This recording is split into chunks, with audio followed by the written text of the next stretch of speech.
Hello children, I'm going to demonstrate you experiment number 2. The aim of this experiment is to determine the resistance of a given wire or a standard resistance using a meter breeze. So let us see what are the apparatus and material required. So the first thing is meter breeze. So this what we call is a meter breeze, and we need the wire or the standard resistance which is given. So in this case we are going to use a known resistance. So this is a known resistance which we are going to find out what is its value. The next item required is a resistance box. So this is called a resistance box. So you see it has got a number of resistance. If you see 0.1, 0.2. So when all the keys are in, the resistance is 0. Now you want to introduce say resistance of 5. So take out the key where 5 is written there. That means now you have got a 5 ohm. So this is called the resistance box. And then to control the current, we have a rheostat. You already know about the rheostat. So this is a rheostat. It has got 3 terminals, 1, 2, and 3. So we can use any of the 2 terminals. So if you this is terminal number 1 and this is terminal number 3. So I can vary the control the current through this rheostat. So and then you need a galvanometer. You are already familiar with the galvanometer in the first experiment. So this is a galvanometer, and this can indicate the current.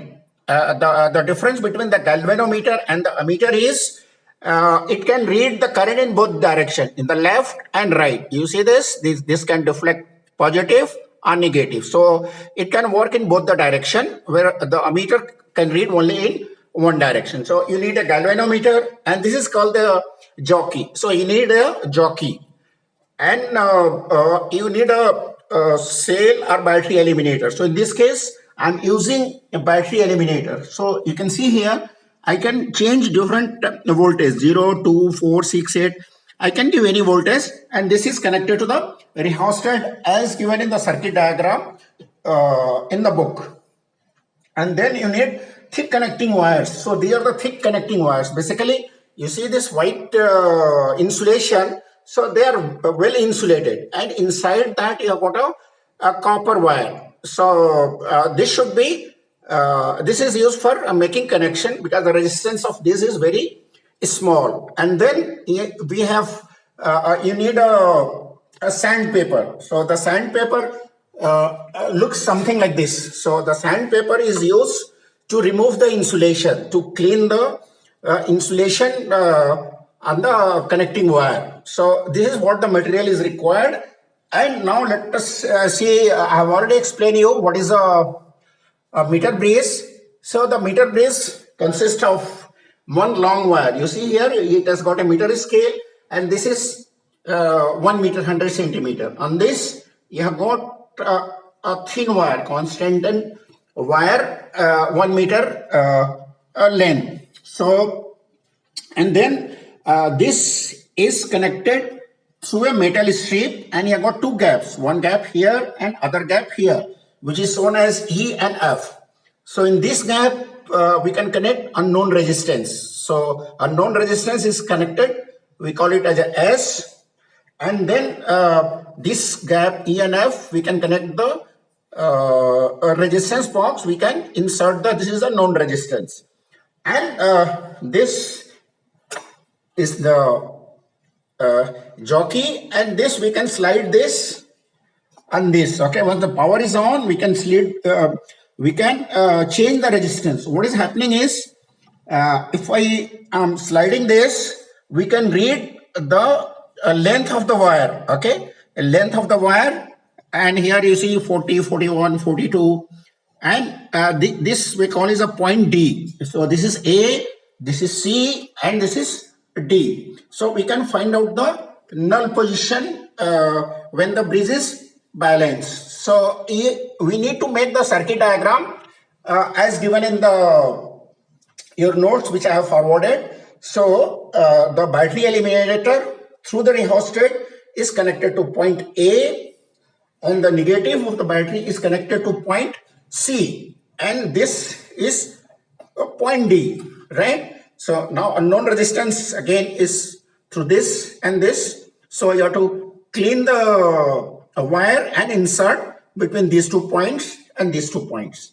So now we'll start the experiment. How do you do the experiment? So the principle of the Wheatstone bridge already I have explained. So we'll go through the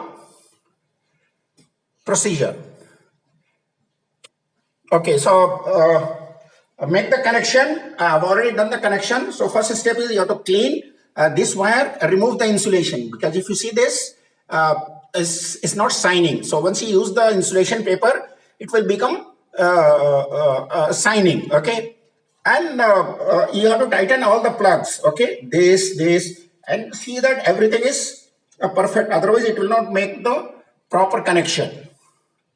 So now next step is introduce some resistance. Okay, from the resistance box, switch on the power supply and check whether the galvanometer is working or not. So here we go. Put the power on and first put the slider D on the extreme left. You see the deflection is towards the right. Right now go to the extreme end. Now the deflection is to the left. You see this? So that means the balance point D is somewhere in this. So it indicates that all the connections are okay. So first you put the jockey on the left side, extreme left, extreme right. So the galvanometer deflection should be in the opposite direction. So that means now everything is okay. So now we can find out the null point. So how do you get the null point? Okay, now we have removed one resistance 5 ohm. So the known resistance R is 5 ohm. So let us see. Now let us find out the null point. So you see this, I am moving, sliding, and you see the galvanometer. Okay, galvanometer is slowly coming to the null point. Okay, so here is the null point. Now you note down the reading on the meter scale. It is showing 43. So the null point is 43. So this is L. So you have to record in your observation sheet L, and again you have to change the resistance, give a different resistance. So now we have tried with 5. So you try with one more, 5.5. Again find out the null point. So let us see the null point.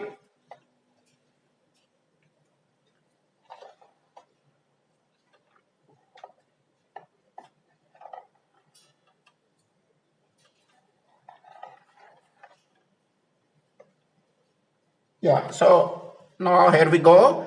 Now you see this slowly you move and the galvanometer is moving. You see here, now you do, now this is the null point. Okay, so see here.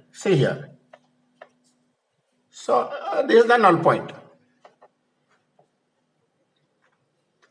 See, so now you have to note down the this reading. Okay, so this is showing 28. So normally your null point should be between 30 and 70. So 28 also is okay. If it's not coming within 30 and 70, then you can change the resistance box. So this same exercise we can do with the other resistance. Like you can introduce say 4 ohm and then continue, then 4.5. So at least you have to repeat this step 5 times.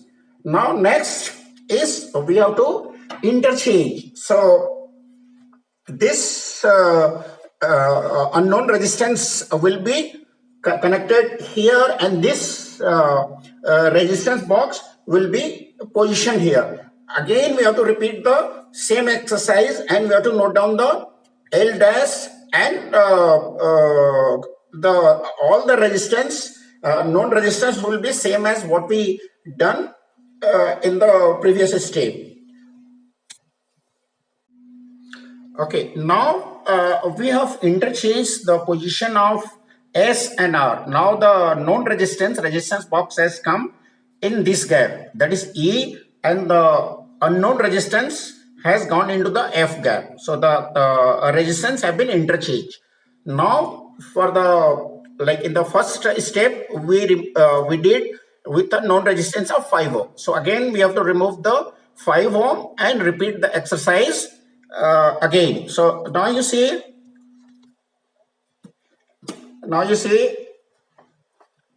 see the deflection. See, slowly it is coming back to 0. Now if I remove this, it's going to the right and left. So again you note down. So this 49 becomes the L prime. Okay, you see this? Now this is 0 position and this L prime is 49. So we can read L prime 49, known resistance 5 ohm. So now as per this, we can calculate S1 and S2. Again you can repeat this 5 and then 5.5. So with 5.5, again we can determine the null point. You see, for 5.5, the null point is 52. Okay, 52. So you have to see it accurately. Okay, it is 51.8 or 52, you can say. Okay, you can just minor move and you see, you get the exact null point. So 52, you can note down 52 is the L prime for 5.5 ohm. So you have to tabulate the results and calculate S1, S2 and take the mean of S1 and S2. So your known resistance will be S will be equal to S1 plus S2. So you have to repeat this for at least 5 known resistance. So you have to take different values of R. However, the important thing is make sure that the null point should be close to the center of the meter breeze. So it should be between 30 and 70 centimeter.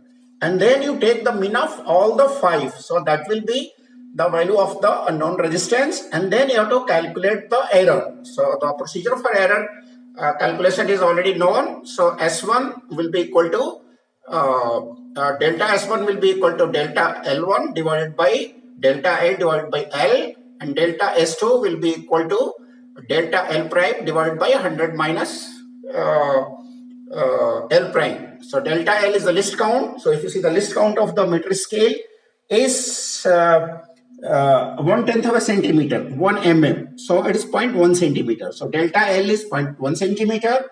L and L prime is already given in the table. So you can calculate what is the delta S, that is the maximum error, and you can write the result. The unknown resistance equal to ohm plus minus delta S. So that is the end of the experiment number 2. Thank you for watching.